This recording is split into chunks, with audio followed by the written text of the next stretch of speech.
12వ అధ్యాయము 8 నుంచి 10 వరకు. Second Samuel 12th chapter 8. నీ యజమానుని స్త్రీలను నీ కౌగిట చేర్చి ఇశ్రాయేలు వారిని యూదా వారిని నీ చేతికి అప్పగించితిని. ఇది చాలదని నువ్వు అనుకున్న ఎడల మరి ఎక్కువగా నీకు ఇచ్చి ఉందును, నీకు ఇంకా మరి ఎక్కువగా ఇచ్చి ఉందును. యెహోవా మాటను తృణీకరించి ఆయన దృష్టికి చెడుతనం ఎందుకు చేశావు? యూరియాను కత్తిచేత చంపించి అతని భార్యను నీకు భార్య అగునట్లుగా నువ్వు పట్టుకుని ఉన్నావు. అమ్మోనీయుల చేత నీవు అతను చంపించితివి కదా. నీవు నన్ను లక్ష్యం చేయక హిత్తీయుడగు ఊరియా భార్యను నీకు భార్య అగునట్లు తీసుకున్నందున నీ ఇంటి వారికి సదాకాలము యుద్ధము కలుగును. మీ ఇంటికి సదాకాలము యుద్ధము కలుగును. నా మాట ఆలకించు. చాలు,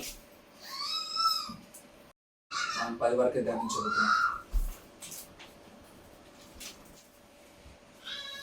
దావీదు బెత్షెబాతో పాపము చేసిన తర్వాత, పాపం చేస్తున్నప్పుడు కూడా నంగనాచిలాగా ఉన్నాడు. ఏ మాత్రము తెలియని వాడిలాగా సైలెంట్ కూర్చొని ఉన్నాడు. అసలు ఎవరైనా వచ్చి మాట్లాడితే కూడా వాళ్ళ దగ్గర ఎలా ఉన్నాడంటే చాలా ఇన్నోసెంట్ ఫెలోగా ఉన్నాడు. ఆయన ఫీలింగ్ ఎలా ఉందనంటే, నేను తప్పు చేయలేదు. ఈవెన్ నాతాను చెప్తున్నప్పుడు కూడా మన వాడికి సెన్స్ రాలేదు అని అంటే అది అతను తప్పు చేసినట్లు భావించలేదు కాబట్టే నాతాను చెప్పినప్పుడు సెన్స్ లోకి రాలా.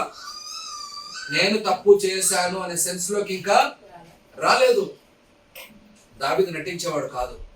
మేబీ ఫిలిస్తీన్ల ముందు నటిస్తాడేమో కానీ దైవజనుల ముందు నటించేవాడు కాదు. ఫిలిస్తీన్ల ముందు నటించాడు, పిచ్చోళ్ళలాగా నటించాడు. కానీ నాతాను ముందు ఈ మాట జరుగుతుండగా చాలా సైలెంట్ గా ఉన్నాడు. ఉండి చాలా కోపం వచ్చేసి ఏమన్నాడు అక్కడ దాని పైన కోపం వచ్చి 5వ వచనంలో దావీదు కోపం వచ్చి దావీదు ఈ మాట విని ఆ మనుషుని మీద బహుగా కోపించుకొని జీవంతోడు నిశ్చయంగా ఈ కార్యం చేసిన వాడు మరణపాత్రుడు. మరణపాత్రుడు వాడే చేశాడు అని అంటే ఆ మాట చెప్పేవాడు కాదైనా. అర్థమైందా? నేను మీకు ఒక స్టోరీ చెప్పాను, మీరు చేసిన తప్పు. దావీదు కూడా ఆ తప్పు చేశారనే సెన్స్ లో లేడు, కానీ ఎలాంటి భావంలో ఉన్నాడంటే ఎవరో చేశారు ఇది, అది చూస్తూ వింటుండే చాలా బాధేసింది మనవాడికి. చంపాలోనే ఆ మాట అన్న తర్వాత నాతాన్ ఏమంటాడంటే అది ఎవరో కాదు. చదువు మాట. నాతాను 7వ వచనంలో ఆ మనుషుడవు నీవే. ఆ మాట చెప్పినప్పుడు మనోడికి రొండలు లేసిండేమో. ఆ సీన్ లో నాకైతే నేను క్లియర్గా ఎక్స్ప్లెయిన్ చేయలేను మీకు. కొన్నిసార్లు కొన్ని సందర్భాల్లో మనకు ఎదుటి వాడివి ఏదన్నా చెప్తున్నప్పుడు తప్పు భావాలు అర్థమై కరెక్ట్గా వానికి ఈ శిక్ష రావాలని అంటాం, కానీ ఒక్కసారి అది మనమే చేస్తున్నామని అంటే మనకు చాలా భయం పుడుతుంది. ఈరోజు దేవుడు నీతో మాట్లాడబోతున్న చాలా సున్నితమైన మాట. ఈ సందర్భంలో దేవుడిని ఇన్వాల్వ్ చేసి, దేవుడు తానే ఇన్వాల్వ్ చేసి మాట్లాడుతున్న మాట. ఆ మాట చాలా మందికి ఎలా అర్థమవుతుందో నాకు తెలియదు, కానీ ఆ మాట మీ ముందు ఉంచుతున్నాను. ఆ మాట ఏంటంటే 8వ వచనం నుంచి స్టార్ట్ అవుతుంది. ఏమని మాట్లాడతారంటే, నాతాను ద్వారా దేవుడు మాట్లాడుతున్న మాట ఎవరి గురించి? దావీదు గురించి. ఏమని మాట్లాడుతున్నాడంటే, నీ యజమానుని స్త్రీలను, బాగా వినండి మాట, నీ యజమానుని స్త్రీలను నీ కౌగిట చేర్చి అప్పగించి తిని ఇది చాలదని నువ్వు అనుకొనిన ఎడల. అబ్బా, నువ్వు అనుకుంటే ఇది ఎలా ఉంది? ఇది ఎలా ఉంది ఈ మాట? మీరు చెప్పండి నాకు. ఈ కాన్వర్జేషన్ ఎలా ఉంది అంటే, దావీదు అడగక ముందే దేవుడు ఇస్తున్నట్టు ఉందా? లేకపోతే ఇది చాలదు అని నీకు భావం ఉండి ఇంకా నన్ను అడిగింటే నేను ఇస్తాను అంటే నువ్వు అడుగుతే ఎలా ఉంది ఈ భావం మీకు ఎలా అర్థమైంది? ఇక్కడ ఉన్న భావం ఎలా ఉంది? చదవండి ఒకసారి, మళ్ళీ చదవండి. 8వ వచనం చదవండి. నీ యజమాని స్త్రీలను నీ కౌగిట చేర్చి ఇశ్రాయేలు వారిని యూదా వారిని అప్పగించితిని. ఇది చాలదని అనుకుని ఎక్కువగా నీకు ఇచ్చి. ఎవరు అనుకోవాలి? దావీదు అనుకోవాలి. దావీదుకి రావాలి సెన్స్. ఈ దావీదు తీసుకుంటున్నాడు అందరినీ. ఎలాంటి వాళ్ళని ఇచ్చాడు దేవుడు చెప్పండి? సౌలు కుమార్తెను ఇచ్చాడు, రాజు కుమార్తెను. ఎంతమందిని? చాలా మందిని పెళ్లి చేసుకున్నాడు మనోడు. ఒక్కొక్కటి ఆయన చేస్తున్న విన్యాసాలు మామూలుగా లేవు దావీదు. కానీ ఇది చాలదని నువ్వు అనుకున్న ఎడల ఎవరు అనుకోవాలంట? దేవుడు కాదనుకోవాల్సిందే. మళ్ళా మీరు పొరపాటున దేవుడు కాదనుకోవాల్సిందే. దావీదు అనుకోవాలి. అంటే ఇది ఎలా ఉందంటే దావీదు దగ్గర గేట్ ఉంది. అర్థమవుతుందా మీకు? ఎవరి దగ్గర ఉంది గేటు? అది తీయడం ముయ్యడం ఎవరి చేతిలో ఉంది? వాక్యం ఎవరి చేతిలో ఉంది? ఈ దినాల్లో మీ చేతిలో ఉందా? నా చేతిలో ఉందా? అవునా కదా? దాన్ని వాడకుండా పోవడం ఎవరి చేతిలో ఉంది? మన చేతిలో ఉంది. అర్థమవుతుంది మీకు నేను చెప్పే మాటలు? దేవుని కాదు బ్లేమ్ చేయాల్సింది ప్రతిదాన్ని. దేవుని ఉద్దేశం ఏంటి? పాత నిబంధనలో ఈరోజు 3 విషయాలు చెప్తాను మీకు స్పష్టంగా. ప్రతి ఆదివారం మీరు 3 విషయాలు అంటున్నారు. 3 కంటే ఎక్కువ ఎక్కితే లోపల ఉండవు కాబట్టి 3ని ఉద్దేశించే నేను చెప్పుకుంటూ వస్తున్నాను. ఆ 3 ఎంతగా మీకు ఎక్కుతున్నాయో నాకు తెలియదు, మీకు 3 మారుస్తున్నాయో లేదో నాకు తెలియదు.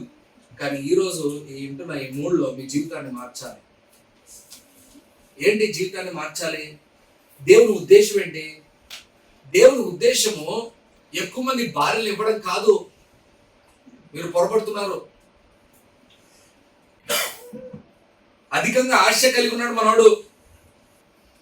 వాస్తవానికి ఇక్కడ దావీదు దేవుణ్ణి అడుగుతూ దేవుని దగ్గర నుంచి తీసుకుంటూ వచ్చాడు. ఇప్పుడు దేవుడు ఇస్తూనే వచ్చాడు. కానీ దేవుని ఉద్దేశం ఏంటి? అది ద్వితోపదేశకాండము 17వ అధ్యాయము 17వ వచనం చదువుదాం. తన హృదయము తొలగిపోకుండానట్లు అతడు అనేక స్త్రీలను వివాహము చేసుకొనకూడదు. చాలు. వెండి బంగారములను అతడు తన కొరకు బహుగా విస్తరింపజేసుకొనకూడదు. యాక్చువల్గా ఆ మాట ఈ మాట సంబంధం ఉంది. ఏ మాట? బంగారుకు అలాగే భార్యలకు సంబంధం ఉంది అక్కడ. కానీ మనం కేవలం భార్యను ఎవరంటే అతను అంటే ఎవరు అనుకున్నారు మీరు? అక్కడ రాజు. దానిపైన చదవండి అన్నమాట. రాజు, మీరు రాజుని ఏర్పరచుకోవచ్చు. చదువుతాం అన్నమాట. 14వ వచనం. నీ దేవుడైన యెహోవా నీకిచ్చుచున్న దేశమున నీవు ప్రవేశించి దాన్ని స్వాధీనపరచుకొని అందులో నివసించి నా చుట్టూనున్న సమస్త జనముల వలె నా మీద రాజును నియమించుననుకొనేన ఎడల. నువ్వు రాజును పెట్టుకోవాలనుకుంటే ఆ రాజుకు ఉండాల్సిన లక్షణం ఏంటంటే ఏమన్నాడు? మీరు ఎక్కువ మంది భార్యలను కలిగి ఉండకు అంటే దాని అర్థమైందమ్మా. దాన్ని రివర్స్ చేసి చెప్పండి. స్పష్టంగా అన్నాడు కదా. ఇప్పుడు ఆప్షన్ ఇచ్చాడు కాబట్టి మనవాడు ఎలాంటి వాడు అంటే ప్రతి దాంట్లో ఎత్తుకుంటాడు అనమాట. ఎక్కువ అన్నాడు కదా, సరేలే తక్కువే పెట్టుకుందాం. ఏం తమ్ముడు అంటే మనిషి చూడు లాజిక్ ఎలాగ ఆలోచిస్తున్నాడు. ఇంకొకడు అంటాడు యాకోబుకు దేవుడే భార్యలు ఇచ్చాడంట. ఎవరిని? రాహేల్ని, లేహాను, బిల్హా. చెప్పండి ఇంకా వాళ్ళ పత్నీలు అందరినీ ఎవరిచ్చాడంట? దేవుడే ఇచ్చాడంట. వీడు ఏమంటాడు తెలుసా? బాగా వినండి మాట, నేను చెప్పే మాట. వీడు ఏమంటాడు తెలుసా? అవ్వ కూడా పండించింది దేవుడే అంట అనే మాట మాట్లాడుతున్నాడు. మనిషి మాట్లాడే మాటలకు చేస్తున్న ఆలోచనలకు ఒక పొంతు ఉండాలి. దావీదుకు స్పష్టంగా ఈ ఆజ్ఞ తెలుసు. ఏ ఆజ్ఞ తెలుసు? ఎక్కువ మంది భార్యలు ఉండకూడదు. కానీ మనవాడు ఏమనుకున్నాడు? ఎక్కువ మంది అన్నాడు కదా, అది 100, 200, 700, 1000.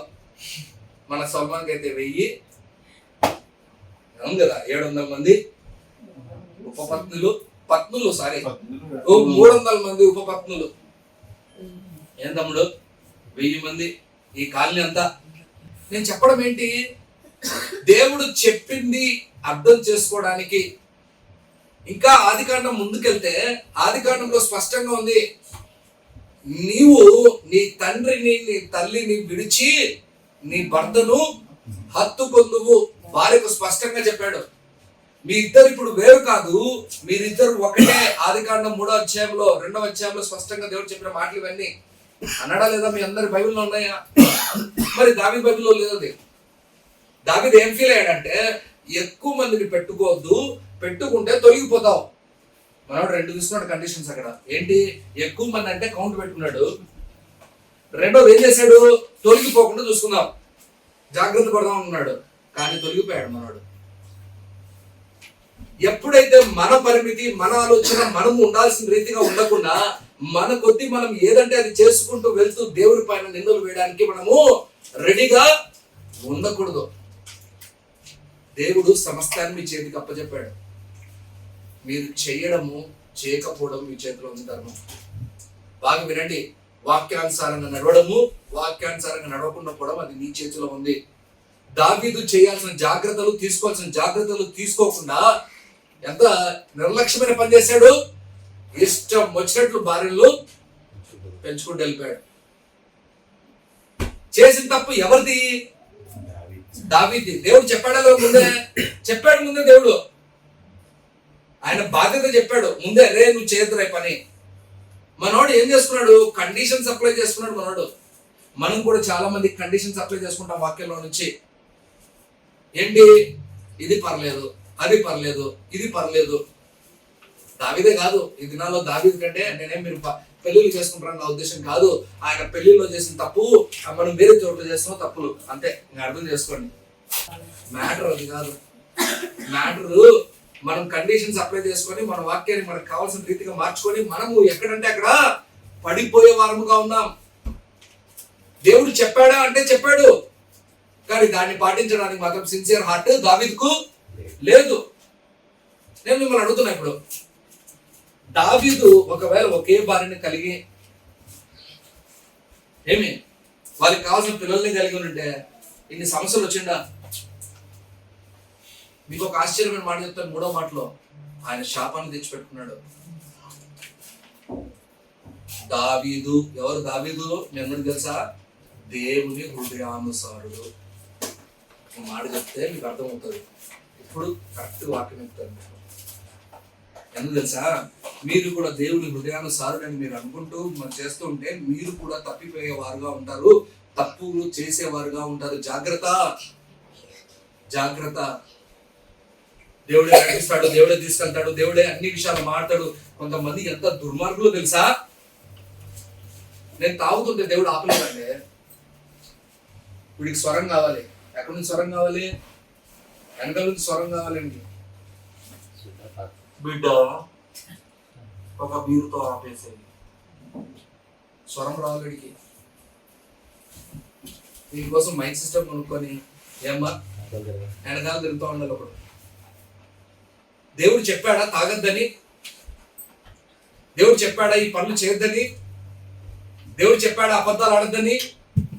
ఎంత స్పష్టంగా దేవుడు చెప్తే అంత స్పష్టంగా మనము ఉండడానికి ప్రయాసపడాలి.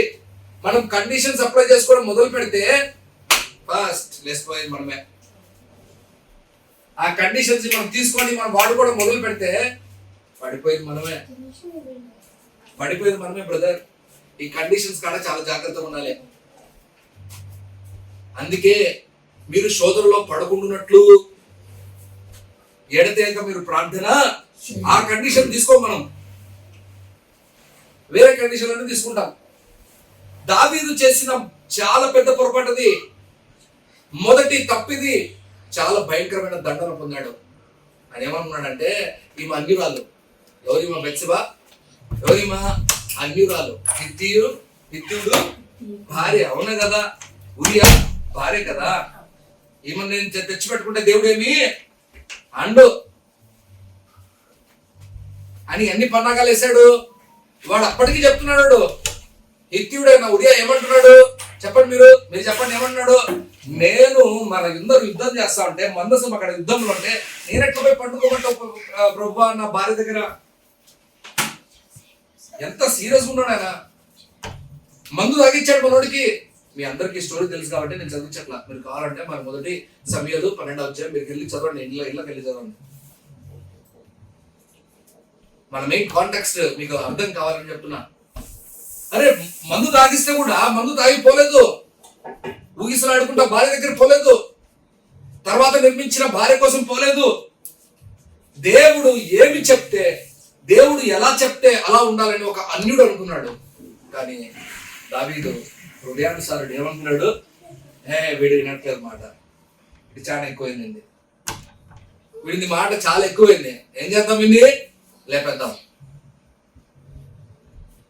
ఎంత దుర్మార్గమైన పని చేశాడు. అందుకే దేవుడు అన్నాడు, నువ్వు అడిగితే వేరే వాడిని ఇంకా ఇచ్చేవాడిని రా నేనా. అంటే ఏంటి? దావీదు అడుగుతున్నాడు, దేవుడు ఇస్తున్నాడు. అడుగుతున్నాడు ఇస్తున్నాడు అని చెప్పి నువ్వు ఏదన్నా అడిగితే దానికి జవాబుదారి నువ్వే. బాగా గుర్తుపెట్టుకో, ఈ మాట బాగా గుర్తుపెట్టుకో. ఏదంటే అడుగుతున్నాడు అది ఇస్తున్నాడు అని నువ్వు అనుకుంటే దానికి జవాబుదారి ఎవరు? నువ్వే ఇచ్చేవాడిది కాదు. ఇస్కరియోతు దాన్ని ఏమన్నాడు? రే పోతురా, ప్లీజ్ రా, రే నువ్వు చచ్చిపోతావురా, నువ్వు కింద పడి నీ పేర్లు వెళ్ళి బయటకు చచ్చిపోతావురా, వద్దురా నువ్వు శాపగ్రస్తు. మంగపోయాడు దేవుడు. మీలో నన్ను ఒకడు పట్టించేవాడు ఉన్నాడు. నేనా ప్రభువా? నువ్వు అన్నట్టే. అర్థమైంది మీకు?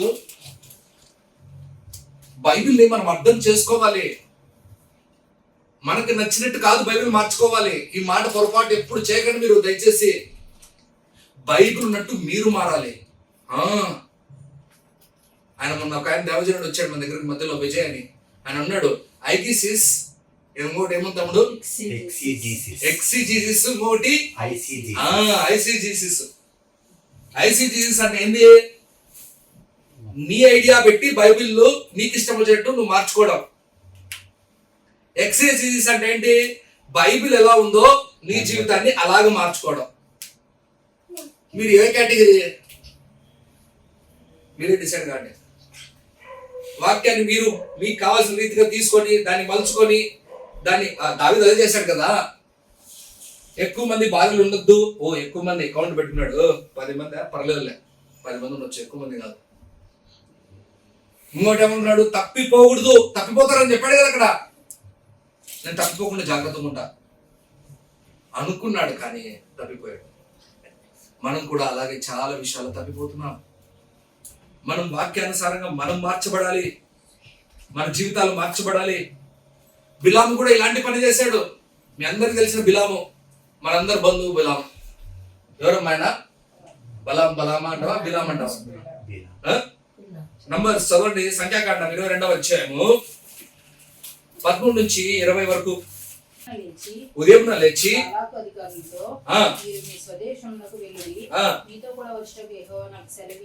సెలవియ్యను అని చెప్పి వెళ్ళి ఆయనను బాలాకు వారి కంటే బహుఘనత వహించిన మరి ఎక్కువ మంది అధికారులను మళ్ళా పంపించి వారు బిలాము వద్దకు వచ్చి దయచేసి నా యొద్దకు వచ్చేటప్పుడు ఏమీ అడ్డం చెప్పకము, నేను నీకు బహుఘనత కలిగజేసేదను, నీవు నాతో ఏమి చెప్పుదో అది చేసేది కనుక దయచేసి వచ్చి నా నిమిత్తము ఈ జనమును శపించమని సిప్పోరు కుమారుడైన బాలాకు చెప్పినది. అందుకు బిలాము బాలాకు తన ఇంటిది వెండి బంగారములను నాకు ఇచ్చినను కొద్ది పనినైనను గొప్ప పనినైనను చేయనట్లు నేను నా దేవుడిని యెహోవా నోటి మాట మీరలేను. కాబట్టి మీరు దయచేసి ఈ రాత్రి ఇక్కడ ఉండుడి, యెహోవా నాతో ఇక ఏమి చెప్పునో నేను తెలుసుకుందునని బాలాకు సేవకులకు తెలిపించెను. ఇప్పుడు నా పెద్ద డౌట్ అండి. ఫస్ట్ టైం ఏమన్నాడు దేవుడు? నీ బైబిల్ ఏముంది? ఫస్ట్ టైం చదువుతున్నారు మీరు పింకితో పాటి? ఏమన్నాడు ఫస్ట్ టైము? దేవుడు వద్దన్నాడు. ఇక వెళ్ళొద్దన్న దేవుడు మళ్ళా పొమ్మన్నాడా?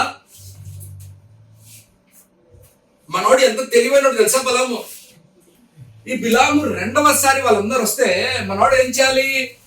అరే నువ్వు ఎంత డైలాగ్ మాత్రం బాగుంది. ఫస్ట్ లో డైలాగ్ ఏం చెప్తున్నాడు చెప్పండి అమ్మా. మీరు డైలాగ్ మీరు కూడా చదవండి, డైలాగ్ బాగుంటది. బాలాకు తన ఇంటి వెండి బంగారం నాకు ఇచ్చినాను, అబ్బో కొద్ది పని అయినను గొప్ప పని అయినను చేయనట్లు నేను నా దేవుడి యెహోవా నోటి మాట మీరలేను. డైలాగ్ నా దేవుడైన యెహోవా మాట నేను మీరలేను. ఇంకా మీరలేను అన్నాడు. మళ్ళా నేను అడుగుతా అన్నాడు అమ్మా. కాబట్టి దయచేసి ఈ రోజు రాత్రికి మీరు బస్ చేయండి. ఒకసారి నేను వెళ్ళి విన్నపము చేసి, ఎందుకంటే వచ్చింది కదా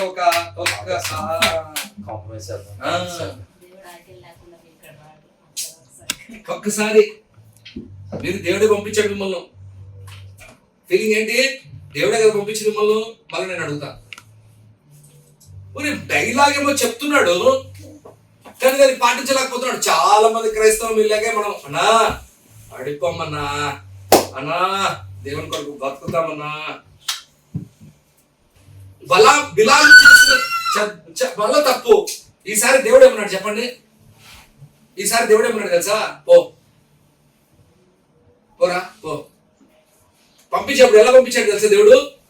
రే వాళ్ళని శపించడానికి సాహసం చేసామో నీ కథ తెలుస్తుంది. అంత మాత్రం వదిలిపెట్టేశాడా? మీరు నా మాట వినండి. దేవుడు పంపించాడు అని అంటే ఈవెన్ గాడిదతో మాట్లాడించాడు. చూడండి వాడు ఎవరు మాట వినట్లేదు. వాడు ఎవరి మాట వినకపోతే చివరికి ఎవరి మాట వినాల్సింది వస్తుంది? అదే మన బతుకులు. ఆ రోజు గాడిద, ఈ రోజు కుక్కలు. అంటే కుక్కలు ఎక్కువైనాయి కదా.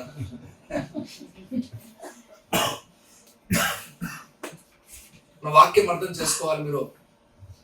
దేవుని పనిని, దేవుని మాటను అలుసుగా తీసుకొని నువ్వు పులుసు పెట్టుకొని నువ్వేదో చేద్దామనుకోని నువ్వేదో ప్రయాణాలు చేసావనుకో, నేను ఈ రోజు వాక్యాలు చెప్తున్నాను, మీరు తప్పక తప్పిపోతారు. మళ్ళా దేవుణ్ణి నిందించకండి, దేవుణ్ణి ఊరికే మాట్లాడకండి. దేవుడు నేను బలవంతంగా పరలోక రాజ్యానికి తీసుకెళ్తానని ఎక్కడ చెప్పలేదు. ఈవెన్ బలవంతంగా పరలోక రాజ్యానికి ఎవరు రారు అని అన్నాడు ఆయన. ఏమైపోయాడు ఈ బిలాం లాస్ట్కి? చదవండి 2 పేతురు 2వ అధ్యాయం 10వ వచనం చదవండి. మార్గమును విడిచి బేయరు కుమారుడైన బిలాము పోయిన మార్గమును బట్టి త్రోవ తప్పిపోయేది. ఏమైపోయాడంటే అతను త్రోవ తప్పిపోయాడు. నీతి వలన కలుగు బహుమానమును ప్రేమించెను. అయితే తాను చేసిన అతిక్రమం నిమిత్తము అతడు గద్దింపబడెను. ఇట్లనగా నోరులేని గర్భవము మానవ స్వరంతో మాట్లాడి ఆ ప్రవక్త యొక్క వెర్రితనము అడ్డగించెను. అది వెర్రితనం వచ్చేసింది ప్రవక్తకు. ప్రవక్తకే వచ్చిందంట. నీకెందుకు రాదు, నాకెందుకు రాదు? బ్రదర్ దయచేసి దేవుని మాటను అలసుగా తీసుకోవద్దు. అదే యూదా, అది అక్కడే యూదా 1వ అధ్యాయము 1వ అధ్యాయం అక్కడ 11వ వచనం చదువు మాట. అయ్యో వారికి శ్రమ. ఎవరికమ్మా శ్రమ తెలుసా? దాని పైన ఉంది. అయ్యో వారికి శ్రమ. చదువు. వారి కయ్యను నడిచిన మార్గంలో నడిచి బహుమానం పొందవాలని బిలాము నడిచిన తప్పు త్రోవలో ఆగ్రహంగా పరిగెత్తారు. బిలాము నడిచిన త్రోవలో ఎవరైతే నడుస్తారో వారు తప్పక దేవుని దగ్గర నుంచి శాపం పొందుతారు. ఎన్నిక చేయబడిన వారు వీళ్ళు, ప్రవక్తలు వీళ్ళు. బ్రదర్ నీ వాక్యం నాకు కూడా సంబంధించిందే, మీకే కాదు వాక్యం ఇది. నేను చెప్పేది ఏం తెలుసా? చాలా జాగ్రత్తగా ఉండాలి మనము. వాక్యాన్ని మనం కండిషన్స్ అప్లై చేసుకొని వెళ్తే మన ఇష్టం వచ్చిన పాపాలు చేసుకుంటూ వెళ్తాం. ఈ వాక్యం వాళ్ళకి సంబంధించింది, ఈ వాక్యం మాకు సంబంధించింది, ఈ వాక్యం వీళ్ళకి సంబంధించింది, ఈ వాక్యం మాకు కాదు, ఈ వాక్యం వీళ్ళకు అనే ఆలోచనలో మీరు ఉండకండి. బైబిల్ ఉన్నది ఉన్నట్టు పాటించడం నేర్చుకోండి. ఏం పాటించాలి మీరు? బైబిల్ది ఉన్నది ఉన్నట్టు పాటించాలి మీరు. మీ తెలివితేటలు ఉపయోగించి బైబిల్ మార్చుకోకండి. కండిషన్స్ అప్లై అని మనం కొద్ది మనం అప్లై చేసుకోకూడదు. రోమిలకు రాసిన పత్రికలో ఒక మాట ఉంటది, చదువుదాం మాట. 1వ అధ్యాయము చాలా మందిని ఆలోచింపజేసే వాక్యం ఇది. 1వ అధ్యాయము 20 నుంచి 24 వచనం వరకు చదువుదాం. వారి అవివేక హృదయము అంధకారమాయను తాము జ్ఞానులమని చెప్పుకొనుచు బుద్ధిహీనులైరి. తర్వాత వారు అక్షయుడగు దేవుని మహిమను క్షయమగు మనుషుల యొక్కయు పక్షుల యొక్కయు చతుష్పాద జంతువుల యొక్కయు పురుగుల యొక్కయు ప్రతిమా స్వరూపముగా మార్చిరి. తర్వాత ఈ హేతువు చేత వారు తమ హృదయముల దురాశలను అనుసరించి తమ శరీరములను పరస్పరము అవమానపరుచుకొనున్నట్లు దేవుడు వారిని అపవిత్రతకు అప్పచెప్పేశాడు. ఇంకా అట్టివారు దేవుని సత్యమును అసత్యమునకు మార్చి సృష్టికర్తకు ప్రతిగా సృష్టమును పూజించి సేవించిరి. అది దేవుని వాక్యాన్ని సత్యాన్ని తీసేసి అసత్యంగా మార్చేశారు. ఏది వాళ్ళ కొద్ది వాళ్ళ కండిషన్స్ అప్లై చేసుకొని. దావీదు చేసిన తప్పదే, దావీదు చేసిన పొరపాటు అదే. ఆ మాట వింటా ఉంటే ఎలా ఉంది? నువ్వు అడిగితే నేను ఇవ్వనా? ఎంత మంచిగా ఉంది ఆ మాట. దేవుడు ఏం చేస్తున్నాడు తెలుసా? నువ్వు ఏం అడిగితే నేను అది ఇవ్వడానికి రెడీ ఉన్నాను, కానీ నువ్వు దుర్మార్గ పని చేసావు. నువ్వు ఏం అడిగితే అది ఇస్తానని చెప్పి నువ్వు ఏదంటే అది అడుగుతావా? ఆలోచించండి. మనం ఎలాంటి వాళ్ళం తెలుసా? ఇచ్చేవాడికి బుద్ధి లేదు అని అనుకున్న రకం. నేనేమంటాను తెలుసా? అడిగేవాడికి బుద్ధి లేదు. ఫస్ట్ మనకుండాలి బుద్ధి. ఇంత వాక్యం వింటున్నాం, ఇన్ని విషయాలు తెలుసుకున్నాం, మనం ఎందుకు చాలా జాగ్రత్తగా ఉండలేకపోతున్నాం? మనం ఎందుకు చాలా విషయాల్లో కండిషన్స్ అప్లై చేసుకోకుండా జాగ్రత్తగా వాక్యాన్ని ఉన్నట్టు తీసుకోలేకపోతున్నాం? వాక్యంలో చాలా విషయాలు అలా ఉన్నాయి. మన కొద్ది మనం అలా నిర్ణయాలు తీసుకుందాం. కొత్త నిబంధనను పాటించాలి అంటే సమర్పణ సంపూర్ణంగా ఉండాలి. పాత నిబంధన వల్లే కాదు. పాత నిబంధనలో కేవలం ఛాయ. కొత్త నిబంధన ఏంటి? ఒరిజినల్. ఇంకా ఒరిజినల్ ఉన్నప్పుడు ఇంకెంత జాగ్రత్తగా ఉండాలి. చాలా మంది బైబిల్లో ఉన్న వాక్యాన్ని అర్థం పట్టుకుంటారు. చేపను అడిగితే లూకాసు సువార్త 11 వచ్చిన మీ అందరూ తెలిసిన వాక్యం. ఏం తమ్ముడు చదువు ఒకసారి తీయమండి. మీలో తండ్రి అయిన వాడు తన కుమారుడు చేపను అడిగితే చేపకు ప్రతిగా పామునిచ్చిన, గుడ్డును అడిగితే తేలినిచ్చిన. తండ్రిని అడుగువాడు చేపను అడిగితే పామునిచ్చునా, గుడ్డును అడిగితే తేలినిచ్చిన. ఇప్పుడు నేను అక్కడ మీరే కొంచెం మాటలు మార్చండి, మీరే మార్చుకోండి. కొన్ని పామును అడిగితే చేపనిస్తానా? నేను ఎందుకు ఈ మాటలు చెప్తున్నా అంటే మనం వాక్యాన్ని సరిగ్గా అర్థం చేసుకోవాలి. ఏం అడుగుతున్నాం, ఏం నేర్చుకున్నాం, ఎలాగ దేవునితో సంబంధం కలిగి ఉన్నాం, ఏ విషయాలు మనం సీరియస్గా తీసుకున్నాం, ఏ విషయాన్ని మనం సీరియస్గా తీసుకోలేకపోతున్నాం. వాక్యంలో చాలా మంది చాలా విషయాన్ని క్యాజువల్గా తీసుకున్నారు. ఇంకా కొంతమంది అయితే ఆహారాన్ని,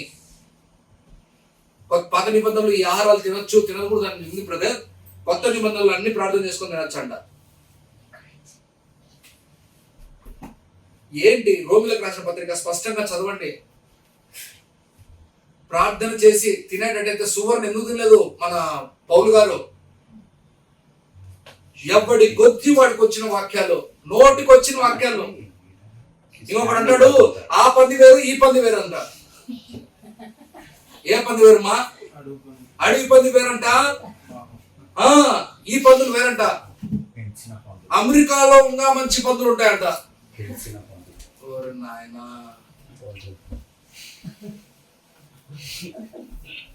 ఎందుకు ఇంత రీసెర్చ్ చేస్తున్నారు? అది కండిషన్స్ అన్ని చోట్ల ఒకటే కాదు, బూతులు పదాలు వాడుతున్నారు కొంతమంది రోజు మాటల్లో. ఎందుకు తెలుసా బ్రదర్? బూతులు మాడతారు. మేము ఊర్లో పెరిగామైనా మాకు చేత కాదు, మాట్లాడలేదు పర్వాలేదు. లకారాలు మాడుతున్నాడు. ఊరే తప్పురా అని చెప్తా అంటే పక్కన పల్లెటూరు బ్రదర్ వదిలేసే వాళ్ళను. కండిషన్స్ ఎవరికైనా అప్లై అవుతుందా? బైబిల్లో స్పష్టంగా వాక్యాన్ని అర్థం చేసుకోవాలి మనము. దావీదు ఆ కండిషన్స్ అప్లై అని తీసుకున్నాడు కాబట్టే ఎంతవరకు వెళ్ళాడు? దేవుని దగ్గర నుంచి శాపము పొందాడు. ఎవరు మళ్ళా? దావీదు హృదయానుసారుడు. నువ్వు కూడా హృదయానుసారుడివే ఉండొచ్చు. నాకు తెలిసి మీకు వాక్యం అర్థమవుతుందని నేను నమ్ముతున్నా. రెండో మాట చెప్తాను ఇక్కడ. ఉరియాను చంపడానికి కూడా ఏం చేశాడు? తెగించేశాడు. నాబాలంటే వాడి కొద్ది వాడే చచ్చిపోయా, భయపడో ఏదో ఒకటి. ఏమ్మా, సరిహద్దులు కూడా దాటిపోయాడు. ఎవడు అంటే దావీదు. చెప్పడానికి వాడు అని సంబోధిస్తుంటే మీరు తప్పుగా అనుకోకండి. తప్పు చేశాడు, అది ఎవరైనా కానీ అది తప్పే. దావీదు చేస్తే అది సూపరు, వేరేవాడు చేస్తే అది పనికిరాంది. దావీదు చేసింది కూడా తప్పు పనే. ఉరియాను చంపేంత సాహసం చేశాడు, ఎంత పన్నాగాలు వేశాడో. డైరెక్ట్ కత్తితో చంపేసినట్టే బాగుండు. ఎవరితో చంపించేశాడు తెలుసా? అమోరీయులతో చంపేశాడు. చదువుమాట అక్కడ ఉంది, బాగా అర్థం చేసుకోండి. హిత్యుడైనా ఉరియాను మీరు చంపించి బాధ కలిగింది దేవునికి. రే నువ్వు కత్తి తీసుకొని డైరెక్ట్ చంపినా పర్వాలేదేమో, అది కూడా మళ్ళీ కండిషన్స్ అప్లై. మళ్ళీ మీరు అది చేసినంటే బాగుంటాయేమో దావీదు అనుకోకండి, అది కూడా తప్పే దేవుని దృష్టిలో. అమ్మోనీయులు చేత చంపించారు. ఎంత పన్నాగం వేసాము. మనం కూడా కొన్నిసార్లు మన సరిహద్దుల్ని దాటుతున్నాం. మన సరిహద్దులు మనం తెలుసుకోవాలి. దేవుడు ప్రతిదానికి ఒక సరిహద్దు వేశాడు, గుర్తుపెట్టుకోండి మాట. రెండో మాటలో మీకు చెప్తున్నాను, సరిహద్దు. ఈ సరిహద్దులు దాటే యవనస్తులు, సరిహద్దులు దాటే క్రైస్తవులు, సరిహద్దులు దాటే విశ్వాసులు, సరిహద్దులు దాటే పాస్టర్లు, సరిహద్దులు దాటే ప్రతి ఒక్కడు. చూడండి ఒక మాట, కీర్తనలు మీకు అందరికి అర్థం కావాలి. కీర్తనలు 119వ కీర్తన 96వ వచనంలో ఏమనుందో చూడండి. సకల సంపూర్ణతకు పరిమితి కలదని గ్రహించి ఉన్నాను. అర్థం చేసుకున్నావా? దావీదు మళ్ళీ అర్థం చేసుకున్నాడు. ఇది సకల సంపూర్ణతకు. సంపూర్ణత అంటే ఏంటి? ప్రతి దానికి ఒక లిమిట్ ఉంది. యేసు ప్రభుకు కూడా ఒక లిమిట్ ఉంది. అర్థమవుతుందని చెప్పేది. దేవుడు సమస్తం చేయగలడు అన్నాడు కదా లూకాసు సువార్తలో, అనలేదన్నమాట. దేవునికి సమస్తము సాధ్యము. మరి సమస్తము సాధ్యం అన్నప్పుడు ఆదాముని ఎందుకు ఆపలేదు? సమస్తము సాధ్యం అన్నప్పుడు మిగతావి ఎందుకు ఆపలేదు? సమస్తము సాధ్యం అన్నప్పుడు ఎందుకు ఆయన మొత్తం రిఫ్రెష్ చేసి ఒకసారి సెట్ చేయొచ్చు కదా. మీరు పాపాలు ఒప్పుకోవాలి, మీరు మనసు మార్చుకోవాలి, మీరు ఇవన్నీ ఎందుకు తమ్ముడు? దేవుడే ఒక పరిధిలో ఉంటే సంపూర్ణత ఏమనుంది? సంపూర్ణతకు పరిమితి కలదు. దేవుడే పరిమితిలో ఉన్నాడు. మీకు ఒక ఆశ్చర్యమైన మాట చెప్తాను. బైబిల్లో మీరు ఈ మాట మీకు ఇప్పటికీ అర్థం కాకపోయిండొచ్చు, ఇప్పుడు అర్థమవుతుంది మీకు. యేసు ప్రభు దేవుడై ఉండి కూడా, సమానుడై ఉండి కూడా, దైవత్వానికి సమానత్వం కలిగి ఉండి కూడా బైబిల్లో మాట ఉన్నది, ఆయన దేవుని స్థలాన్ని దొంగలించలేదు. పౌలు గారు చెప్పారు మాట. చదువు మాట. ఎక్కడుంది తమ్ముడు? ఫిలిప్పీలకు రాసిన పత్రిక చదువు తమ్ముడు. మీరందరూ తీయండి అన్నమాట. 2వ అధ్యాయము ఫిలిప్పీలకు రాసిన పత్రిక చదువుతాలి. రెఫరెన్స్ చెప్పమ్మా. 2:6 చదవండి. దేవుని స్వరూపం కలిగిన వాడై ఉండి దేవునితో సమానంగా ఉండుట అది మనుషుల పోలికగా పుట్టి దాసుని స్వరూపమును ధరించి అది తను తానే రిక్తునిగా చేసుకున్నాడు. రిక్తునిగా లిమిట్ గా చేసుకున్నాడు. ఒక లిమిట్ పెట్టుకున్నాడు, ఒక సరిహద్దు పెట్టుకున్నాడు ఆయన. మనం కూడా ఉండాలి బ్రదర్. ఒక సవాల్ ఇచ్చినాడు ముస్లిం నా దగ్గరికి వచ్చి, యేసు ప్రభు నిజం ఆయనే దేవుడు అని ఎక్కడ చెప్పాడు? బైబిల్ అంతా చెప్పు నాకు. చెప్పాలంటే మనం చాలా విషయాలు చూపించవచ్చు. యోహాను రాసిన సువార్త 10వ అధ్యాయం 36, 33 వచనంలో స్పష్టంగా అంటాడు, నువ్వు దేవునితో సమానంగా ఎంచుకున్నావు అని రాళ్ళతో కొట్టడానికి వచ్చారు ఆయన. అది కాకుండా చాలా అంశాలు నేను తీసుకోవచ్చు. కానీ యేసయ్య ఏం చేశాడు? యేసయ్య వచ్చి ఆయన పరిమితిని పెట్టుకున్నాడు. అర్థం చేసుకోండి. ఆ యేసయ్య ఆ పరిమితి దాటడానికి ఇష్టపడలేదు. ఫిలిప్ వచ్చి అడుగుతాడు, యేసు ప్రభువా నాకు తండ్రిని చూపించాయా, ఎంత బాగా చెప్తున్నాను అన్నీ, నాకు దేవుని చూపించావు. అందరికీ తెలిసి మాట. ఎందుకు ఈ మాటలని చెప్తుంది తెలుసా? యేసయ్యే పరిమితి పెట్టుకొని కరెక్ట్ గా చేయాల్సిన పనులు చేస్తే ఆయన తల్లి గర్భం నుంచే ఎందుకు రావాలి? దేవుడే. అర్థమవుతుంది నీకు? దైవత్వం ఏమైనా ఎక్కడైనా ముట్టచ్చు కదా, ఆకాశం నుంచి ఊడిపడచ్చు కదా. దేవుడు ఒక పరిమితి పెట్టాడు, ఒక లిమిట్ పెట్టాడు, ఆ లిమిట్ లోనే చేశాడు ఆ పని. నీకోసం నా కోసము పాపం నుంచి విడుదల కలగడానికి నీ మీద నా మీద పడాల్సిన దెబ్బలని ఆయన మీద తీసుకున్నాడు. ఆయన పరిమితి పెట్టుకొని అంత పర్ఫెక్ట్ గా పనిచేస్తా ఉంటే నువ్వు నేను పర్ఫెక్ట్ గా నడవడానికి, ఆ లిమిట్ లో ఉండడానికి మనం ఎందుకు ఉండలేకపోతున్నాం?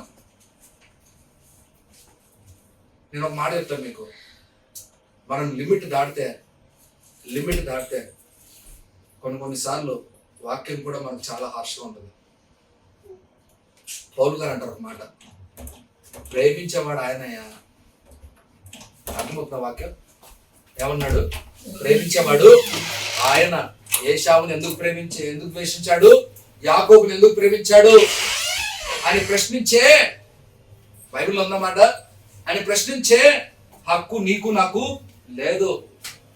బ్రదర్, నేను ఒక మంచి మాట చెప్తాను, మనం పరిమితిలో ఉంటే మనకు చాలా సమాధానం దొరుకుతాయి. మనం పరిమితిలో ఉంటే మన జీవితాలు చాలా మార్చబడతాయి.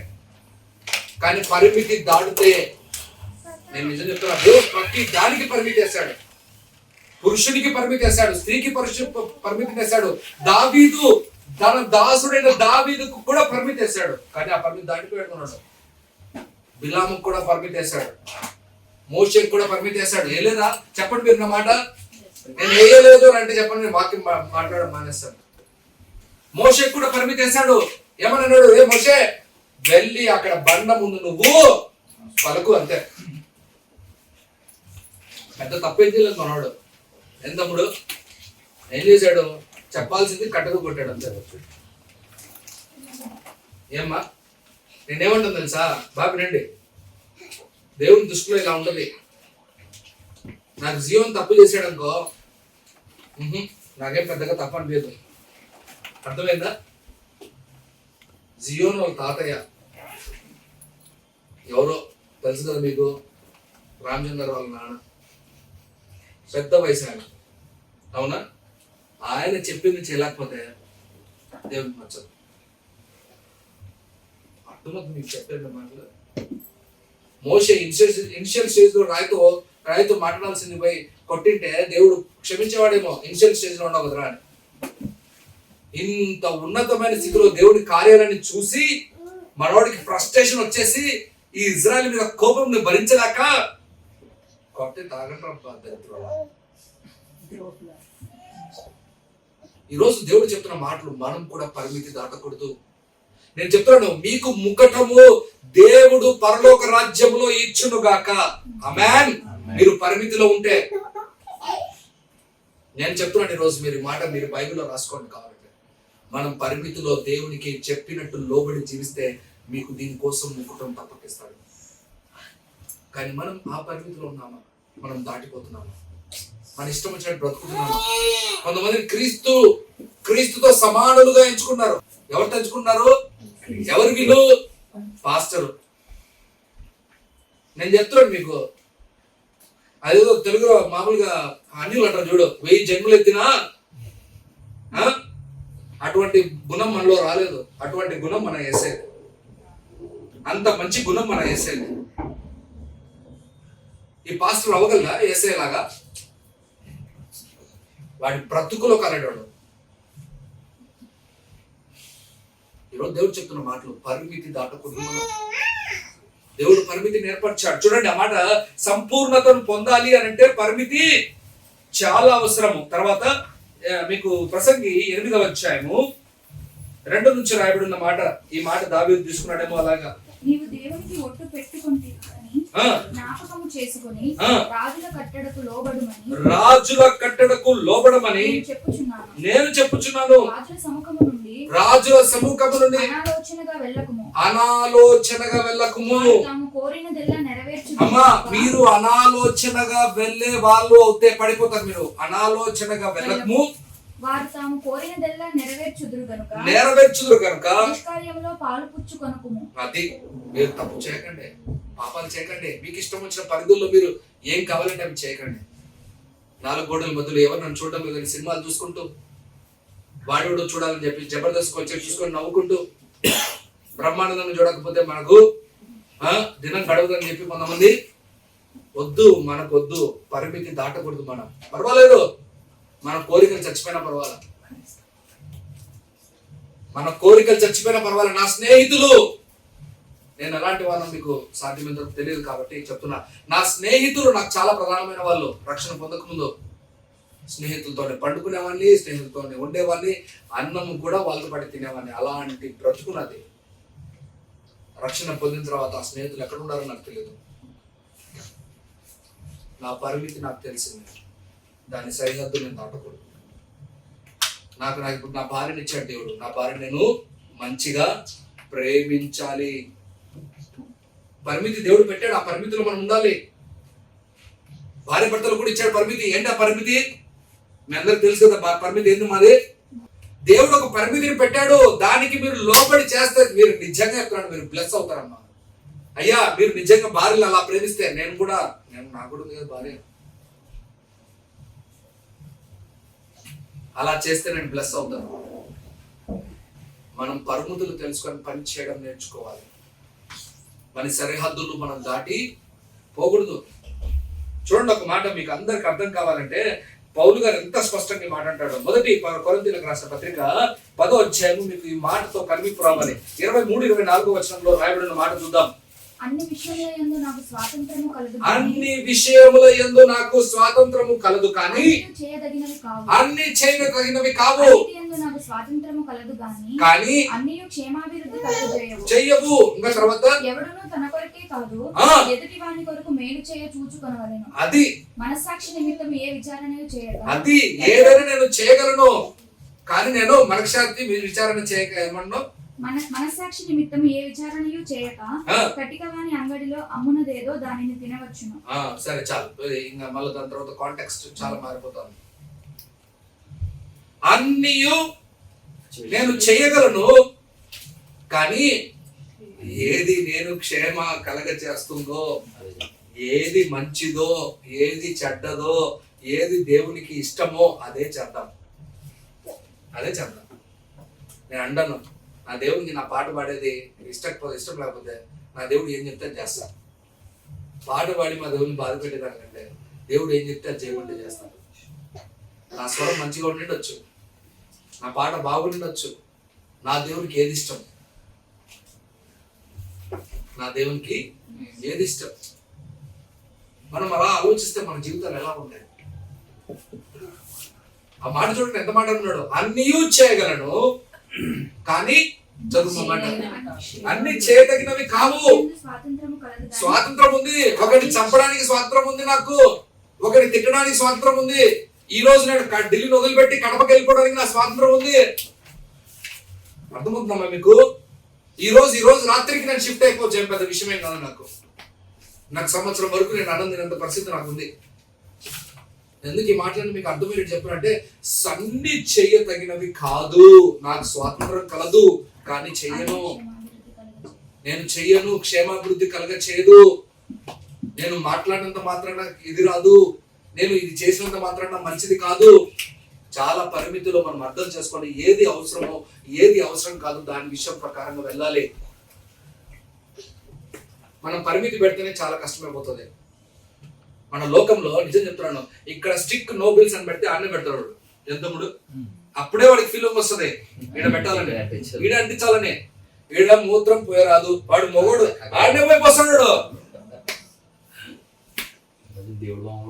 ఈయన దేవుడు మొమ్మలు పెడుతున్నాడు, వాడి భయం తెలుసా కనీసం వాడి ముఖం మీద ఆడ మీద కూడా పోస్తున్నాడు.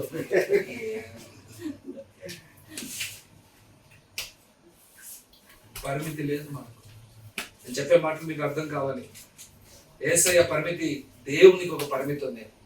బాగా వినండి, యేసయ్యకు ఒక పరిమితి ఉంది, పురుషులమైన మనకు ఒక పరిమితి ఉంది, ఆడోళ్ళకు ఒక పరిమితి ఉంది, కుమారులకు పిల్లలకు ఒక పరిమితి ఉంది. బైబిల్ ఎంత స్పష్టంగా ప్రతి వారికి ఒక పరిమితిని ఏర్పరిచారు. ఆ పరిమితిలో మనం లేకపోతే, ఆ పరిమితిలో మనం ఉండలేకపోతే మనం దేవునికి ఇష్టమైన వాళ్ళం కానే కాదు. ఆ మాట చదవండి, మీకు అర్థం కావాలి. లూకా రాసిన సువార్త 1వ అధ్యాయము 37వ వచనంలో రాయబడిన మాట చూడండి. దేవుడు చెప్పిన ఏ మాట అయినను నిరర్ధకము కానేరదు అని ఆమెతో చెప్పాను. అందుకు మరియా, ఇదిగో చదువు for nothing God is impossible. అదేనా ఉంది అది? దేవుడు చెప్పిన ఏ మాట అయినను నిరర్ధకము తెలుగులో చాలా కాంప్లికేట్ చేశాడు. నిరర్థకం కానేరదు. కొంచెం రావాల్సిన మజా రావట్లేదు. Nothing is impossible to God. నా డౌట్ ఏం తెలుసా మీకు? అది ఇలా రాయచ్చు కదా, everything is possible to God అని. ఏం తమ్ముడు, నా మాట అర్థమవుతుంది మీకు? Everything is possible to God అని రాయాలి కదా, nothing is impossible to God అని రాయాలి. ఎందుకు? అందుకే వాక్యాన్ని అర్థం చేసుకోవాలనే దేవుడు మనల్ని ఉంచాడు ఇక్కడ. ఎందుకనంటే దేవుడు సమస్తాన్ని ఆయన చేయగలడు, చేయలేడని కాదు. అర్థం చేసుకోండి. రాళ్ల ద్వారా కూడా మనుషుల్ని పుట్టించగలడు. ఈ మాట ఆయనే అన్నాడు స్వతహాగా. మేము అబ్రహాము బిడ్డలమని మీరు గొప్పగా చెప్పుకున్నారే, అబ్రహాముకు రాళ్ల ద్వారా మేము పిల్లలు పుట్టిస్తాం. మీకు ఆశ్చర్యమైన మాట చెప్తున్నాను. దేవుడు అంత చేయగలిగిన వాడైనప్పటికీ కూడా ఆయన పరిమితిలో ఉన్నాడు. ఆయన చేయాల్సిన పనులు చేసి అనిపాడు. ఆయన ఒక లిమిట్ లో ఉన్నాడు. ఆయనే సృష్టికర్తే అంత చక్కగా ఒక లిమిట్ లో పనిచేస్తా ఉంటే మనం కూడా ఎంత చక్కగా ఆ లిమిట్ లో మనం పనిచేయాలి, ఎంత చక్కగా ఆ లిమిట్ లో మనం ఫ్రూట్ఫుల్ అవ్వాలి. దేవుడు చాలా విషయాలు మాట్లాడుతాడు మీతో. దావీదు చేయాల్సిన పని చేయకుండా ఆ రాజుగా అభిషేకింపబడిన వాడు చేసిన పనేది. అభిషేకింపబడిన వాడు చేసిన పనేది. ఎంత చక్కగా రాజుగా ఉండాల్సిన వాడు చివరికి ఏం చేశాడు? 3వ మాటలోకి వద్దాం. శాపాన్ని తెచ్చిపెట్టుకున్నాడు. ఏం చెప్తున్నాడు అక్కడ? నువ్వు మీ ఇంట్లో పుట్టిన వారు కత్తి మరణము ద్వారా, చదువున్న మాట, 3వ మాట.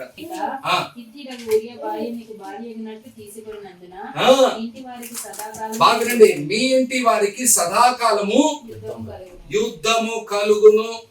అది మనోడు నోరు మూసుకొని సరిగ్గా ఉండాల్సిన రీతిగా ఉంటే ఏమైండు? యుద్ధం లేకుండా పోయిండు. ఒక మనిషి చేసిన తప్పు తన తరతరాలకు పడిపోయింది. నేను మీకు ఒక మంచి మాట చెప్తున్నా, మీకు అర్థం కావాలని చెప్తున్నా.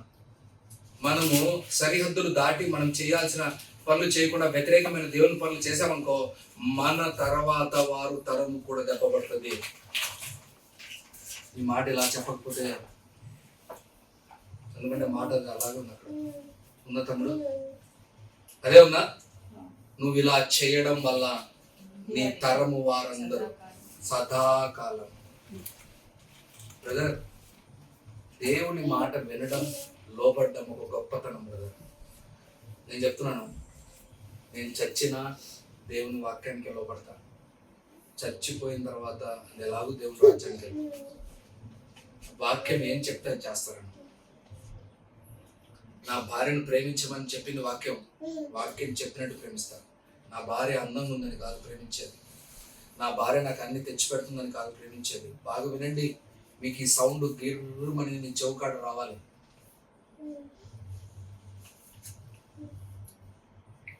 మరొక గుణాలు కలిగింది కాదు నా భార్యను నేను ప్రేమించాలి. నా దేవుడు చెప్పాడు కాబట్టి ప్రేమించాలి. ఈ ఆలోచన మనకు రావాలి. ఫస్ట్ ప్రయారిటీ ఏంటి? దేవుని వాక్యం. ఆ వాక్యమే మీ జీవితాన్ని ఏం చేస్తుంది? నూతన పరుస్తుంది. మీకు కూడా భర్తను లోబడి ఉండాలి. నా భర్త అధికారంగా ఉన్నాడు కాదు, నా భర్తకు ఉద్యోగం ఉందని కాదు, నా భర్తకు డబ్బులు ఉన్నాయని కాదు, నా భర్త దగ్గర సమస్తం ఉందని కాదు, నా భర్త దగ్గర అందచందాలు ఉన్నాయని కాదు, నా భర్త దగ్గర సమస్తం ఉందని కాదు, కానీ నా దేవుడు చెప్పాడు కాబట్టి నేను లోపడతాను. ఎంత బాగుంటుంది అసలు వింటే. నేను నిజం చెప్తున్నాను, నేను పెళ్లి చేసుకుంది 2012, కానీ 2019 వరకు ఇది తెలియదు నాకు. చెప్తున్నా, నేను మీ మొక్క మీద ఒప్పుకున్నాను. నేను కిషోర్ అన్న పర్ఫెక్ట్ వాడు కాదు. 2019 వరకు తెలియదు నాకు ఇది. నా భార్యను ప్రేమించాను, కానీ ఎలా ప్రేమించాను తెలుసా? ఆమె ఏం చెప్తే అది చేస్తుంది నాకు. నేను కాఫీ అడక్క ముందే కాఫీ తెచ్చిస్తుంది. మంచి సుగుణాల భార్య, మంచి భార్య, సుబుద్ధి గల భార్య. ఏదంటే ఒక్కసారి కూడా నాకు తిట్టించుకోవడానికి కూడా ఏమి అందుకు కాదు నేను ప్రేమించాలి. 2019 నా మైండ్ మారింది. ఈరోజు దేవుడు చెప్తున్న మాటలు మనం మైండ్ మార్చుకోవాలి వాక్యానుసారంగా. చూడండి, ఒక మాట మీకు చివరి మాట చెప్పేసి నేను ముగించేస్తాను త్వరగా. సామెతలు 3వ అధ్యాయము 27వ వచనంలో ఒక మాట ఉంటుంది. నీ చేతనైనప్పుడు తన పొందదగిన వారికి చేయకుండా వెనుక తీయకు. నువ్వు మాత్రం వెనకడుగు వేయద్దు. ఏదైనది చేయగలిగినంత పరిస్థితి ఉన్నంత కాలం నువ్వు చేయగలిగిన మంచి వాక్యాలు వింటూ ఎదిగినంత కాలం నువ్వు చేస్తూనే ఉండు. నీ జీవితాన్ని మార్చుకుంటూనే ఉండు. ఎంత మార్చుకోగలవో అంత మార్చుకుంటూనే ఉండు. మేలైనది చేయని చేయు ఏమనిందమ్మా అక్కడ? మేలు చేయడం నీ చేతనైతే దాన్ని పొందదగిన వారికి చేయకు. వారికి బయట వాళ్ళకు చేయి, నీ జీవితానికి కూడా చేయి. మేలు చేయగలిగావు, నువ్వు వాక్యం వినగలుగుతున్నావు. నీ వాక్యం వినగలిగినంత సేపు వాక్యం విను, మార్చుకో నీ జీవితం. నువ్వేమైపోవాలి తెలుసా? చివరికి నువ్వు కాదు కనపడాల్సిందే. ఏం కనపడాలి తెలుసా? వాక్యం కనపడాలి. కిషోర్ కాదు కనపడాలి, వాక్యం కనపడాలి. శ్రీజ కాదు కనపడాలి, వాక్యం కనపడాలి. అలా మార్చబడాలి మనం. మేలు ఎంత చేయగలమో చేస్తూ చేస్తూ చేస్తూ చేస్తూ దేవుడు చెప్పినట్టే చేస్తూ చేస్తూ చేస్తూ వెళ్తూ ఉండాలి. పర్లేదు, కొన్ని చోట్ల మనం తింటారు, కొంతమంది చోట్ల మనం అసహించుకుంటారు, చీపోరా అంటారు. పర్వాలేదు, బాధపడద్దు. అందరినీ కాంప్రమైజ్ లేదు ఎప్పుడు. అర్థమవుతుందా? నా దగ్గర ఉన్న చెల్లెళ్ళు మీరందరూ, మిమ్మల్ని నేను కాంప్రమైజ్ చేయలేను కొన్ని విషయాల్లో. దేవుడు చెప్పినట్టు నేను నడుస్తే, మీరు కూడా దేవుడు చెప్పినట్టు నడుస్తే, మీరు మీ సరిహద్దుల్లో మంచిగా దేవుని చెప్పినట్టు జీవిస్తే మీరు ముక్కుటము ఖచ్చితంగా పొందుతారు. మేలైనది ఏదైతే చేయగలరో అన్నీ చేయండి. ఎందుకు వెనకడుగు వేయడం? చూడండి మాట 2 పేతురు 2వ అధ్యాయం ఒక మంచి మాట ఉంది. మీకు అర్థం కావాలండి. 3వ వచనంలో 3వ మాట చెప్తున్నాను. 2 పేతురు 2వ అధ్యాయం 9వ వచనము 9-10 చూద్దాం. భక్తులను శోధనల నుండి తప్పించుటకును దుర్నీతి పరులను ముఖ్యముగా మలినమైన దురాశ కలిగి శరీరానుసారముగా నడుచుకొనుచు ప్రభుత్వమును నిరాకరించుచు శిక్షలో ఉంచబడిన వారిని తీర్పు దినము వరకు కావలిలో ఉంచుటకును ప్రభువు సమర్థుడు. మీరు తెగువ గలవారును స్వేచ్ఛాపరులనై మహాత్ములను దూషింప వెరువకయున్నారు. సో దేవుడు సమస్తము చేయగలడు. ఆ మాట ఎక్కడుంది అక్కడ? ఆ మాట ఏముంది అక్కడ? Despise all authority. చదువు మాట. శిక్షలో ఉంచబడిన వారిని తీర్పు దినం వరకు కావలిలో ఉంచుటకును. సమర్థుడు. He knows he can do that, but he will not do. అర్థమవుతుందా? ఆయనకు సామర్థ్యం ఉంది. అరుణ్ని పాపం చేస్తా ఉంటే ఆపడం దేవునికి సామర్థ్యత ఉంది. వెంకటేష్ తప్పు చేస్తా ఉంటే వెంకటేష్ చేతితో చెప్పడానికి సామర్థ్యత ఉంది. But no, he will give you freedom to grow. నువ్వు ఎదగడానికి దేవుడు ఇష్టపడుతున్నాడు. నువ్వు తప్పు చేస్తా ఉంటే అరే తప్పులో నుంచి బయటకు వచ్చి మరి మారాలని దేవుడు ఇష్టపడుతున్నాడు. దేవుడు ముందే చెప్పాడు, ఇజ్రాయెల్కి చెప్పారు. ఏమని చెప్పాడు తెలుసా? ఒరే మీరు పోతున్నారు కానానుకో, మీరు ఒక పని చేయండి, అక్కడ ఫిలిస్తీన్లు అందరినీ చంపండి. ఫస్ట్ బైబిల్లో చెప్పాడు, మీరు అందరినీ చంపండి. వాళ్ళు చంపకపోతే వాళ్ళే మీకు ట్రాప్లు అవుతారు, వాళ్ళ వల్లే మీరు పాడవుతారు. కానాను ప్రదేశంలో ఒక్కడు కూడా ఉండకూడదు, అందరిని లేపి అన్నాడు. మన వాళ్ళు ఏం చేశారు? ఉంచుకున్నారు. కొన్ని ఉంచుకున్నారు లేదా? నేను ఇప్పుడు ఆ వాక్యం చేయాల్సిన మళ్ళీ అవసరం లేదు కదా. ఉంచుకున్నారు లేదా? ఆ ఉంచుకున్నవి ఏమైనా అవే పెద్ద సమస్య అని, అవే పక్కన బల్లపు పోటులాగా అయిపోయినాయి వాళ్ళకు. అవే ఇబ్బందులు తెచ్చిపెట్టాయి, అవే శోధనలు తెచ్చిపెట్టాయి, అవన్నీ లేని సమస్యలు తెచ్చిపెట్టాయి. మీరు కూడా తీసుకోవాల్సిన వాటిని తీసుకోకుండా కండిషన్స్ అప్లైడ్ అని చెప్పి అలాగే మీరు వదిలేసుకుంటే అది ఏదైనా కానీ వాక్యంలో ఏదైనా కానీ అది ఏమవుతుంది తెలుసా? అది మీ బల్లమై కూర్చుంటుంది. అందుకే మనం ఏం చేయాలి తెలుసా? మన జీవితాన్ని దావీదు వలె మనం మార్చుకోకూడదు, శాపగ్రస్తులం అవ్వకూడదు. అభిషేకింపబడిన మనము, దేవుని ద్వారా ఎన్నిక చేయబడిన మనము, దేవుని ద్వారా మనము వాక్యం ద్వారా నడిచే మనం చాలా జాగ్రత్తగా సరిహద్దుల్లో ఉండాలి. మన లిమిట్స్ మనం తెలుసుకోవాలి. చివరి మాట చెప్పి నుంచి ముగించేస్తాను. అక్కడ చూడండి ఆ మాట, నిర్గమకాండము. ఇది చాలా నన్ను బాధ పెట్టిన మాట. 20వ అధ్యాయము 5-6 వచనం చూద్దాం. ఏలైనగా దేవుడనైన యెహోవానగు నేను రోషము గల దేవుడను ద్వేషించు వారి విషయములో 3-4 తరముల వరకు తండ్రుల దోషమును కుమారుల మీదకి రప్పించుచు నన్ను ప్రేమించి నా ఆజ్ఞలు గైకొను వారిని 1000 తరముల వరకు కరుణించు వాడనై ఉన్నాను. అది దేవుడు స్పష్టంగా చెప్పాడు. మీరు ఆజ్ఞకు లోబడి ఆయన వాక్యం చెప్పినట్టు బ్రతుకుతే ఎన్ని తరాల వరకు లేస్తాడు మిమ్మల్ని అందరినీ? 1000 తరాలు. ఒకవేళ వినకపోతే 3-4 తరములు అయిపోయా. మీరు మీరు డిసైడ్ అవ్వండి, ఏది కావాలి మీకు? 1000 తరాల ఆశీర్వాదాలు కావాలా, లేకపోతే 3-4 సంవత్సరాల దెబ్బలు కావాలా? 3-4 జనరేషన్స్ అంటే సపోజ్ ఇప్పుడు వెంకటేష్ ఉన్నాడు, వెంకటేష్ కి బిడ్డలు ఉన్నారు, వెంకటేష్ మనవాళ్ళు ఎవరో తెలియదు కదా, ముని మనవాళ్ళు ఇంకా అసలు తెలియదు, అది టూ మచ్ అన్న అంటావు. కానీ ఈయన వాక్యం ఈ రోజు విన్నాడు అని అంటే ఈయన 1000 తరాలు ముని మనవాళ్ళు ఎవరెవరో నాకు తెలీదు, వాళ్ళందరూ ఈయన వాక్యం లోబడ్డ ద్వారా ఆశీర్వదింపబడతారు. కానీ ఒకవేళ వినకపోతే ఈయనకు దెబ్బలు పడతాయి, ఈయన తరానికి పడతాయి, ఈయన తరానికి ఇంకా 3 తరాలు పడతాయి. అలాగే మనం చాలా విషయాల్లో షాప్ చేస్తాం. దేనికి తెలుసా? ఆయన ఆజ్ఞకు, ఆ మాట ఉంది అక్కడ, ఆయన ఆజ్ఞకు లోబడిన ఎడల, లోబడక మనం ఫ్రేమ్ చేసుకోవాలి మన జీవితాన్ని. ఎలా ఫ్రేమ్ చేసుకోవాలి తెలుసా? వాక్యానుసారం. అందుకే మన వాక్యం ఎలాంటిది తెలుసా? మనకి అర్థం లాంటిది అని బైబిల్ చెప్తుంది. అవునా కదా అమ్మా? విన్నారు నా మాట? మీరు మీ ప్రతిమ మీరు అద్దంలో చూసుకుంటే ఎవరు కనపడాలి? మీ వాక్యము, మీ జీవితం వాక్యంలాగా మార్చబడి ఆ సరిహద్దుల్లో. చిన్న కుమారుడు చేసిన తప్పు ఏం చేశాడు? తప్పు సరిహద్దులు దాటాడు. తండ్రి దగ్గర ఉండడానికి ఇష్టపడలేదు, ఏం చేశాడు? సరిహద్దులు దాటాడు. మీ అందరికి తెలిసిన వాక్యమే, లూకాసు సువార్త 10వ అధ్యాయంలో, మీరు చదవాల్సిన అవసరం లేదు. సరిహద్దులు దాటిన కుమారుడి పరిస్థితి ఏమైపోయింది తెలుసా? చిందర బిందర అయిపోయి పందులు తిన్నే పొట్టు తినడానికి పరిస్థితి వచ్చేస్తుంది. బ్రదర్, మనం సరిహద్దులు దాటితే మన బ్రతుకులు కూడా పాడవుతాయి. దావీదే పాడైపోయింది. దావీదు మామూలుడు కాదు, దయచేసి మీరు అర్థం చేసుకోండి. దావీదు మహాజ్ఞాని. బ్రదర్, దావీదులో ఉన్న 1% అన్న జ్ఞానం నీలో ఉంటే నువ్వు బాగా బ్రతుకుతావు. అలాంటి జ్ఞానియే చేశాడు ఆ పని. మీకు ఈరోజు చాలా విషయాలు దేవుడు మాట్లాడుతున్నాడు.